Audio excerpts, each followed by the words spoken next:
ఈ మధ్యకాలంలో భారతదేశంలో ఏ ముఖ్యమంత్రి పడినంత కష్టం రేవంత్ రెడ్డి గారు పడుతున్నాడు. రోజుకి 20 గంటలు పనిచేస్తున్న ఏకైక ముఖ్యమంత్రి మాకు తెలిసిన ముఖ్యమంత్రి. ఆయన పెట్టిన ఆఫీసర్లే తెలుస్తుంది సార్ ఆయన ఎంత గొప్పోడో. ఆయన ఇవాళ నిర్మించిన ఆఫీసర్లు మచ్చలేని ఆఫీసర్లను పెట్టి తెలంగాణ రాష్ట్రాన్ని నడిపిస్తున్నాడు. ఆయనకు ఇంటెన్షన్ ఉంటే, ఇంకో స్వార్థం ఉంటే ఐఏఎస్లు కాని వాళ్ళని, ఐపీఎస్లు కాని వాళ్ళని మీరు పెట్టినారు కదా, అమయ్ కుమారుల్ని, అట్లాంటి శరత్తుల్ని, అట్లాంటి వాళ్ళని పెట్టి రాష్ట్రం నడిపించేటాడు కాదు. ఆయన నిజాయితీకి మారుపేరు. నేను స్టేట్మెంట్ ఇచ్చిండు, పోలీస్ పనుల్లో ఏ రాజకీయ ప్రమేయం కానీ ప్రలోభాలు కానీ ఉండవని చెప్పిండు. గజగజలు ఆడిస్తున్నాడు రాష్ట్రాన్ని. ప్రజలందరూ కూడా రేవంత్ రెడ్డి గారిని చూసి ముక్క మీద వేసుకుంటున్నారు. మేము ఇంత అద్భుతంగా ఉంటుందా రేవంత్ రెడ్డి గారి పరిపాలన మాకు తెలియదు అనుకుంటున్నారు. గర్వపడుతున్నాం రేవంత్ రెడ్డి గారి నాయకత్వంలో మేమందరం పనిచేస్తున్నందుకు. కాంగ్రెస్ కార్యకర్తగా గర్వపడుతున్నాం మేము. ఈ రోజంతా ఎక్కడ పోతుందండి మీరు? ఎందుకు మాట్లాడుతున్నారు? ఈ రోజు చెప్తున్నా, బీఆర్ఎస్ పార్టీ అనేది నిజంగా ఇక లేదు, రాదు, రాబోదు కూడా. ఎందుకంటే రాబోయేది, జరగబోయేది కాంగ్రెస్ వర్సెస్ బీజేపీ పోటీ ఉంటుంది. మిమ్మల్ని మర్చిపోయాం, మీ శకం ముగిసిపోయింది. ఎందుకు ఎట్లా పడితే అట్లా? మీకేముంది? మీ అహంకారం ఏందా అంటే డబ్బు ఉంది, దోసుకున్న డబ్బు ఉంది, ఖర్చు పెట్టొచ్చు, జనాన్ని కొనొచ్చు. తెలంగాణ ప్రజలు మీ డబ్బుకు మోసపోరు, ఆత్మాభిమానంతో ముందుకు పోతారు.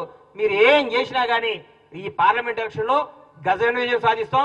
ఈ 5 ఏళ్లు కాదు, ఈయన చేసిన అద్భుతాలతో వచ్చే 5 ఏళ్లు కూడా మీ సగర్వంగా తెలంగాణ ప్రజలను ఓటడిగి ఇంకొకసారి మళ్ళీ అధికారంలోకి వస్తాం.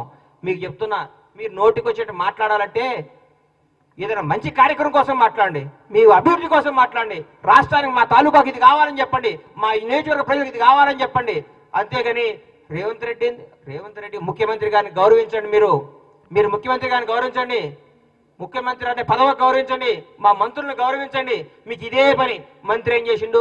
పొన్నం ప్రభాకర్ గారు ప్రేమతో నవ్వుతూ ఇట్లా కొట్టిండు, దాన్ని ఒక సినిమా చేస్తారు. ఏందండి? ప్రేమతో ఉండదా? ప్రేమతో కొట్టుకోరా, తిట్టుకోరా, లాలించుకోరా, పాలించుకోరా, ఒక మాట అనుకోరా? ఏం మేము ఇట్లా జరగమంటే దాన్ని పొన్నం ప్రభాకర్ జనం మీద ఎదురు తిరుగుతాడు. ఏందండి మీకు? ఎందుకు ఇంత మతి భ్రమించి మాట్లాడుతున్నారు? ఎందుకు ఇంత అభద్రతా భావంతో పోతున్నారు? బతకలేరా? రాదు. మేము 10 సంవత్సరాల ప్రతిపక్షంలో ఉన్నాం. తెలంగాణ ఇచ్చి సోనియమ్మ ఆశీస్సులతో తెలంగాణ ఇచ్చి కూడా మీరు కళ్ళబల్లి మాటలతో నమ్మి ప్రజలు మీకు ఓటేస్తే 10 ఏళ్ళు మేము ప్రతిపక్షంలో ఉన్నాం, ఓపికతో ఉన్నాం. ఎప్పుడు అర్ధరహిత ఆరోపణలు ఎప్పుడు చేయలేదు. మేము ప్రజా కోసం పోరాడాం, మాట్లాడాం. రేవంత్ రెడ్డి గారి నాయకత్వంలో మేము అధికారంలోకి వచ్చాం. బ్రహ్మాండంగా జరుగుతుంది పరిపాలన, అందరూ మెచ్చుకుంటున్నారు.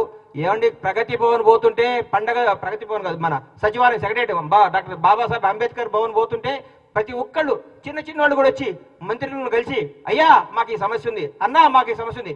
మొన్న నేను దుద్దిడ శ్రీధరబాబు గారిని కలవడానికి పోయా. తెల్లవారు 4 గంటల వరకు జనాన్ని కలుస్తున్నాడు ఆయన. 24 అవర్స్లో 4 గంటలు రెస్ట్ తీసుకుంటున్నాడు, 20 గంటలు పనిచేస్తున్నాడు సెక్రటరీలో కూర్చొని. ఎవరు వచ్చినా ప్రేమతో మాట్లాడి పంపిస్తున్నాడు. మీ మంత్రి ఎవరినన్నా కలిసేదా? ఎవరితోనా మాట్లాడేదా? ఎవరినన్నా చూసేదా? ముఖ్యమంత్రి గారు కనీసం మీ ముఖ్యమంత్రి గారినన్నా చూసేదా?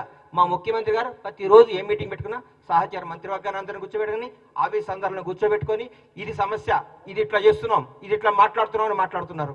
ఇదండి పరిపాలన అంటే. ఇది ప్రజాస్వామ్యం అంటే. ఇది ప్రజాస్వామ్యం అంటే తెలుసుకోండి. మంత్రులు, మా ముఖ్యమంత్రి గారు, మా మంత్రులు ఎట్లా పనిచేస్తున్నారు చూడండి. మీరు మా ఆఫీసర్ ఎట్లా పనిచేస్తున్నారు చూడండి. మా పోలీస్ వ్యవస్థ ఎట్లా పనిచేస్తుంది చూడండి. చిన్న తప్పు చేస్తే స్టేషన్లో మొత్తం మార్చేసింది మా సిపి గారు. ఇది బ్యూటీ ఆఫ్ డెమోక్రసీ. ఇది తెలంగాణ రాష్ట్ర ప్రజలు కోరుకున్న నాయకత్వం. ఇది తెలంగాణ ప్రజలు కోరుకున్న పరిపాలన. ఇది అందుకోసం దయచేసి చెప్తున్నా, అయ్యా మల్లారెడ్డి, నువ్వు ఊరికే పిల్లలు రక్తం దాకా సంపాదించిన డబ్బుతో విర్రవీగకు, నోటికి ఏదొస్తే మాట్లాడకు, మరి ఏదొస్తే మాట్లాడకు. మేము నిన్ను అనలేమా? నిన్ను విమర్శించలేమా? నువ్వు మాట్లాడలేమా? డబ్బుందనే కదా నీ అహంకారం. రాజ్యాలు కూలిపోయినాయి, చరిత్ర గొప్పది. రాజ్యాలు కూలిపోయి రాజులు మొత్తం బికారులయ్యారు. నువ్వేమీ లేనాడు ఇంత అయినప్పుడు ఉన్నాడు కూడా బికారు కావచ్చు కదా. దేనికి? నేచర్కి ఎదురు మాట్లాడకు. ప్రజాస్వామ్యాన్ని గౌరవించు, నేర్చుకో.